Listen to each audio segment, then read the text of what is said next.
Saudara-saudara yang saya kasih dalam Tuhan Yesus Kristus, dalam Injil Markus 9 ayat 1, Tuhan Yesus Kristus berbicara di depan para muridnya bahwa di antara kalian tidak akan mati sebelum melihat kerajaan Allah dengan kuasanya dinyatakan. Ya, sabda Tuhan ini bisa saja menimbulkan banyak pertanyaan atau membuat kita menjadi bingung. Sungguhkah demikian? Sungguhkah demikian? Nah, Bapak Ibu dan Saudaraku yang saya kasih dalam Tuhan Yesus Kristus, mari kita mencoba memahami. Sebelum ini Tuhan Yesus mengatakan bahwa anak manusia akan diserahkan dan menderita banyak kesengsaraan, diserahkan kepada para tua-tua, kemudian ahli-ahli atau pemimpin agama dan seterusnya, lalu dibunuh dan kemudian pada hari yang ketiga bangkit dari kematian.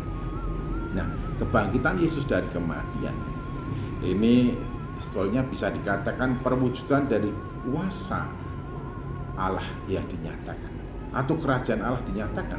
Sebab biasanya orang mati, hidup kembali, akan mati lagi.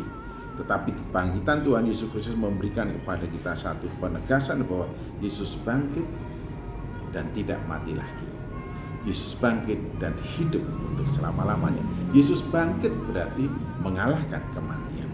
Kematian tidak berkuasa lagi atas dia dan juga atas setiap orang yang percaya kepadanya. Maka dari itu dikatakan bahwa orang yang percaya kepadanya tidak akan mati, sekalipun sudah mati akan tetap hidup walaupun sudah mati. Karena apa? Di dalam Kristus kebinasaan telah dikalahkan. Karena begitu besar kasih Allah akan dunia ini, sehingga Ia mengaruniakan anaknya yang tunggal supaya setiap orang yang percaya tidak binasa melainkan beroleh hidup yang kekal. Tidak binasa oleh dan di dalam Kristus. Kebangkitannya mengalahkan kuasa maut, kuasa kematian. Jadi setiap orang yang ada di dalam Kristus dibebaskan, dilepaskan dari kebinasaan. Jadi kebangkitannya dari kematian merupakan wujud pernyataan kuasa Allah di dalam diri Yesus Kristus. Lalu di dalam 1 Korintus ayat yang pasal yang ke-15, Paulus bersaksi bahwa di antara para murid itu kemudian ditambah dengan yang lainnya sehingga dikatakan lebih daripada 500 orang menyaksikan kenaikan Yesus. Dan sebelum Yesus Kristus naik ke surga, Tuhan Yesus Kristus bersabda, "Kepadaku telah diberikan segala kuasa di surga dan di bumi."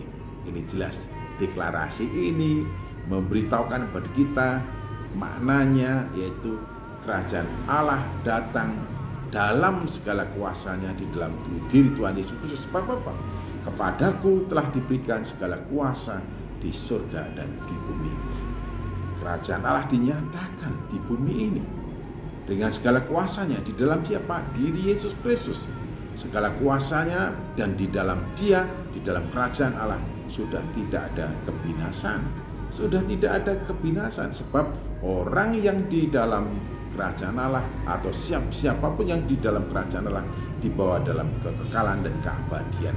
Jadi ketika Yesus dibangkitkan dari kematian, Yesus bangkit dari kematian, lalu Yesus menyatakan segala kuasa baik di surga maupun di bumi telah diserahkan kepadaku. Ini merupakan perwujudan dari sabda Tuhan Yesus Kristus bahwa di antara para murid-muridnya yang pada saat itu menyaksikan dan mendengarkan, betul-betul mereka tidak mati sebelum kerajaan Allah dengan kuasanya dinyatakan oleh dan di dalam siapa? Yesus Kristus. Puji Tuhan, haleluya. Sebab barang siapa ada di dalam Kristus, ia telah dibebaskan dari kematian dan menjadi anggota keluarga kerajaan Allah. Pada saat itu kita menjadi tahu dan mengerti makna dari tidak mati sebelum mendengar atau menyaksikan kerajaan Allah dengan segala kuasanya dinyatakan. Dan setelah kebangkitan Kristus dan Kristus bersabda, segala kuasa di surga maupun di bumi telah diserahkan kepadaku. Inilah momentum di mana kerajaan Allah dengan segala kuasanya dinyatakan di dalam diri Yesus Kristus. Dan mulai saat itu, sejak setiap orang yang menerima Yesus dan percaya kepadanya, Dia telah dibebaskan dari kematian dan menjadi anggota keluarga Allah, anggota kerajaan Allah. Tuhan Yesus Kristus memberkati.